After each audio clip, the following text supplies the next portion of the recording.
હવામાનમાં મોટા ફેરફાર આવશે. હવામાન નિષ્ણાત અંબાલાલ પટેલની આગાહી છે. એપ્રિલમાં આકરી ગરમી પડશે અને માવઠું પણ આવશે. ખેડૂતોને ચિંતા થાય તેવી અંબાલાલ પટેલની આગાહી છે. વાતાવરણમાં થતા ફેરફારની બાગાયતી પાકો પર અસર થશે. પહેલા આકરી ગરમી પડશે અને બાદમાં પલટાશે હવામાન. 12મી એપ્રિલ સુધી ગુજરાતને ગરમીમાં શેકાવવું પડશે. 12 થી 14 એપ્રિલ દરમિયાન ભારે પવન સાથે ધૂળની ડમરીઓ ઉડશે. 17 થી 20 એપ્રિલ દરમિયાન માવઠાની આગાહી છે. માવઠાની અસર ઓછી થયા બાદ 26 એપ્રિલથી ભીષણ ગરમી પડશે. તો 26 એપ્રિલ બાદ ગરમીનો પારો 45 ડિગ્રીને પાર થઈ શકે છે.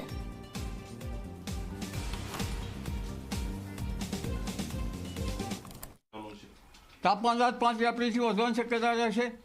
તારીખ 12મી એપ્રિલ સુધીમાં મધ્ય ગુજરાતના ભાગોમાં મહત્તમ ઉષ્ણતામાન 44 ડિગ્રી સેલ્સિયસ ઉપર જવાની શક્યતા રહે.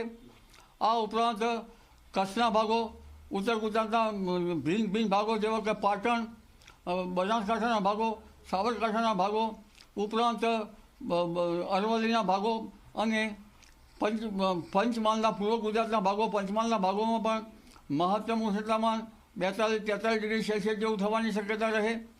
અને દક્ષિણ સૌરાષ્ટ્રના ભાગોમાં, જૂનાગઢ વગેરે ભાગોમાં મહત્તમ ઉષ્ણતામાન 42 ડિગ્રી સેલ્સિયસ જેવું થવાની શક્યતા રહે.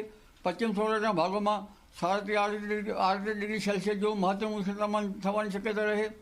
દક્ષિણ ગુજરાતના ભાગોમાં મહત્તમ ઉષ્ણતામાન 40 ડિગ્રી સેલ્સિયસ જેવું થઈ જવાની શક્યતા રહે. તારીખ 10થી લગભગ 13 કે 14માં હવામાનમાં પડતો આવે. પણ ઉલ્લેખનીય છે કે આ વખતે ગુજરાતમાં તેની અસર ઓછી થવાની શક્યતા રહેશે. દેશના પૂર્વીય ભાગો, મધ્યપ્રદેશના પૂર્વીય ભાગો અને લગભગ મહારાષ્ટ્રના ભાગોમાં હવામાનમાં પડતો આવશે.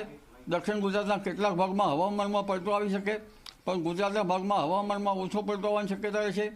તારીખ 13, 14, 15માં પવનનું જોર વધારે છે, વિન્ડ ગસ્ટ છે. ત્યાર પછી તારીખ 20 એપ્રિલ સુધીમાં પણ હવામાનમાં પડતા આવ્યા કરશે અને કેટલાક ભાગમાં ગાજવીજ સાથે વરસાદ થવાની શક્યતા રહેશે. જોકે વરસાદનું પ્રમાણ ઓછું હશે, પણ પવનનું જોર વધારે રહેવાની શક્યતા રહેશે. અને 26 એપ્રિલથી આકરી ગરમી પડવાની શક્યતા રહેશે. મહત્તમ ઉષ્ણતામાન કેટલાક ભાગમાં 45 ડિગ્રી સેલ્સિયસ જેવું થઈ જવાની શક્યતા રહે છે.